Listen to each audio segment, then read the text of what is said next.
4 বছরের বাচ্চার সাথে 40 বছরের মহিলার বিয়ে। না, আমি রহিম রুব্বানের কথা বলছি না, এটা বাংলাদেশের ঘটনা।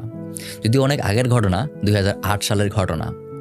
কিছুক্ষণ আগেই পড়লাম, তাই ভাবলাম আপনাদের সাথেও শেয়ার করি। ঘটনাটা ঝিনাইদহের। শুরুতে শুনলে হয়তো আপনাদের এখন হাসি আসছে যে 4 মাসের বাচ্চার সাথে 40 বছরের মহিলার বিয়ে, এটা আসার কেমন কথা। কিন্তু ঘটনার শেষ পর্যন্ত যেতে যেতে আপনাদের বেশিরভাগেরই চোখে পানি চলে আসবে। আপনারা হয়তো এখানে হাহারি একটা সরিয়ে স্যাড রিয়েক্ট দিতে বাধ্য হবেন। তাহলে চলেন ঘটনাটা শুরু করি। স্ক্রিনে যেই লোকটাকে দেখতে পাইতেছেন, এই লোকের বাড়ি ঝিনাইদহ, আর সে তার বউ নিয়ে মোটামুটি বেশ ভালোইভাবে থাকতেছিল। তার একটা ছেলে হয়।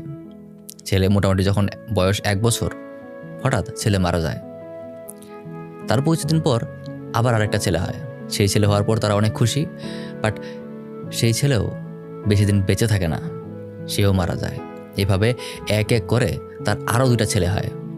সেই 2জন ছেলেও মারা যায়। অবশেষে তার 5 নাম্বার ছেলে যখন হয়, সেই ছেলে অনেকদিন বেঁচে ছিল, বাট কিন্তু হঠাৎ একদিন সেই ছেলেকে সাপে কাটে। তখন এরকম গ্রামে কুসংস্কার ছিল যে সাপে কাটা রোগীকে যদি মা টাচ করে তাহলে হয়তো বা সে আর কখনো ভালো হবে না। আর তারা যে কমিউনিটিতে বসবাস করতো, সেখানকার কমিউনিটি এমন ছিল না যে তারা ডাক্তারের বিশ্বাস করতো। তারা ডাক্তারের চেয়ে বেশি কবিরাজে বা ওঝাতে বিশ্বাস করতো।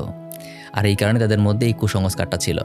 তার কারণে মা আর তার ছেলেকে কখনো টাচ করে না, বরং অন্য আরেকজনকে ডেকে এনে সে তাকে নিয়ে ওঝার বাড়িতে যায়। ও যখন কোনো চেষ্টা করেও বিষ নামাতে পারে না, তারপর তাকে নিয়ে যায় আরেক কবিরাজের কাছে। সেই কবিরাজি একটু শিক্ষিত ছিল, এই কারণে সে সাজেস্ট করে তাকে হাসপাতালে নিয়ে যাওয়ার জন্য। তো কবিরাজের কথা মতো তাকে হাসপাতালে নিয়ে যাওয়া হয়, আর সেখানেই সে মারা যায়। এক এক করে এই লোকের 5 জন ছেলেই মারা যায়। লোকটা তখন রীতিমতো একদমই ভেঙে পড়েছে। বাট আল্লাহর রহমতে তার আবার একটা ছেলে হয়। এর আগে তার 5টা ছেলে মারা গেছে। এখন তারা ভয়ে ছিল যে কোনোভাবে যদি এই ছেলেটাও মারা যায়, হয়তো কষ্টে বাবা আর মা দুজনই আর বেঁচে থাকতে পারবে না। এটা শুধুমাত্র সেই জানে যার কোনো ছেলে হারিয়েছে।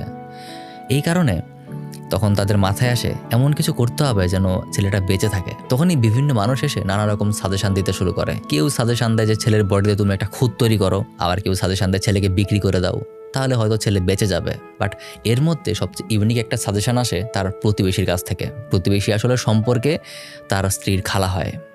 সে এসে তার স্ত্রীকে সাজেশন দেয়, তোমার ছেলেকে বিয়ে দিয়ে দাও, হয়তো বিয়ে দিলেই তোমার ছেলে বেঁচে যাবে। আপনাদের যাদের এই রহিম রুব্বানের ঘটনা মনে আছে, ঘটনা কিছুটা এরকমই ছিল।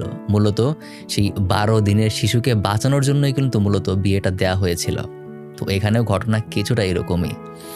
যখন সাজেশন আসে যে তোমার ছেলেকে বিয়ে দিয়ে দাও, নাহলে হয়তো বা তোমার অন্যান্য ছেলেদের মতো এই ছেলেটাও মারা যাবে, তখন বাবা মা বেশি চিন্তা না করে পাত্রী খোঁজা শুরু করে। কিন্তু পাত্রী বেশি খোঁজাখুঁজি না করে তারা যে প্রস্তাবটা দিয়েছিল, অর্থাৎ তার স্ত্রীর খালাকেই সে প্রস্তাবটা দেয় যে তুমি যেহেতু সাজেশন দিয়েছো আর তোমারও যেহেতু স্বামী সন্তান নেই, এক কাজ করো, তুমি আমার ছেলেকে বিয়ে করে ফেলো। আর তখনই সেই মহিলাও কোনো দ্বিতীয়বার চিন্তা না করেই সেই ছেলেটাকে বিয়ে করে ফেলে। স্ক্রিনে এখন যে মহিলা আর যে বাচ্চাটাকে দেখতে পাচ্ছেন, এরাই সেই বাচ্চা। ঘটনাটা 2008 সালের। তো এখনও কি আপনাদের এই ঘটনা শোনার পর হাহা দিতে মন চাইছে? আমার মনে হয় না চাওয়ার কথা। আর তারা যে কমিউনিটিতে বসবাস করে, এই কমিউনিটি এতটাও শিক্ষিত না। তাদের মধ্যে যথেষ্ট পরিমাণ কুসংস্কার ছিল। সেই এলাকায় এরকম আরও অনেক বিয়ে হয়েছে, তবে বেশিরভাগ বিয়েই কুকুরের সাথে অথবা গাছের সাথে। কোনো মানুষের সাথে এরকম এজ গ্যাপ বলা না যে একটা 4 মাসের শিশুর সাথে একটা 40 বছরের মেয়ের বিয়ে দিয়ে দেবে। আমি জানি না সেই ছেলেটা এখনো পর্যন্ত বেঁচে আছে নাকি মরে গেছে, বাট আমি আশা করি সেই ছেলেটা বেঁচে থাকুক। ঘটনাটা বেশ ইন্টারেস্টিং আর মনে হচ্ছিল যে আমি আমার মানুষদের সাথে শেয়ার করি, অর্থাৎ আপনাদের সাথে শেয়ার করি, তাই করলাম। যদি মাঝে মাঝে এরকম মজার ঘটনা আরও শুনতে চান, তাহলে কমেন্টে জানাতে পারেন যে ভাই, তাহলে হয়তো ফিউচারেও এরকম ঘটনা যখন আমি পড়বো আপনাদের সাথে শেয়ার করব।